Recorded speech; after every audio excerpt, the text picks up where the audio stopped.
ప్రపంచంలో ఉంటున్నటువంటి క్రైస్తవ సమాజమా, దేవుని సేవ చేస్తున్నటువంటి దేవుని సేవకుని కుటుంబంలో ఈ మధ్యాహ్న వేళలో దేవుని వాక్యాన్ని ఆలోచన చేయాలి. ప్రియమైన దేవుని బిడ్డలారా, ఎప్పుడు రక్షింపబడ్డావో నీకు తెలియదు, ఎలా రక్షింపబడ్డావో నీకు తెలియదు, ఏ వాక్యం చేత నీవు దర్శింపబడ్డావో నీకు తెలియదు, ఏ వాక్యం చేత నీవు తోయబడ్డావో నీకు తెలియదు, ఎప్పుడు పశ్చాత్తాపడ్డావో నీకు ఒక సమయం లేదు, ఎప్పుడు మారు మనసు పొందావో నీకు ఒక దినం లేదు. ఏ రోజు ఏ సేవకుని చేత ఏ సేవకుడు దేవుని వాక్యాన్ని చెబుతుంటే మాట్లాడిన అనుభవం లేకుండా ఎలాగా వస్తావు దేవుని సేవకును? ఏం చేస్తావు దేవుని సేవకొచ్చును?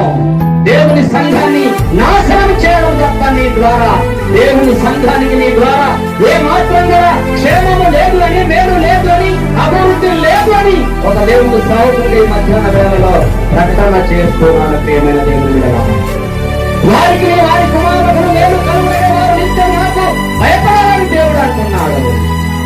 30 సంవత్సరాలైనా 40 సంవత్సరాలైనా దేవునికి భయం లేకుండా బ్రతుకుతూ, దేవుని యందు భక్తి లేకుండా బ్రతుకుతూ, ఒక సాక్ష్యం లేకుండా, ఒక అనుభవం లేకుండా, రక్షణ అనుభవం లేకుండా, మారుమనసు అనుభవం లేకుండా, పశ్చాత్తాపపు అనుభవం లేకుండా బైబిల్ పట్టుకుని వాడు నేను సేవకుని అంటాడు. ఎవరికి నేను సేవ చేసేది? మనం చేసేది ఎవరికో తెలుసా?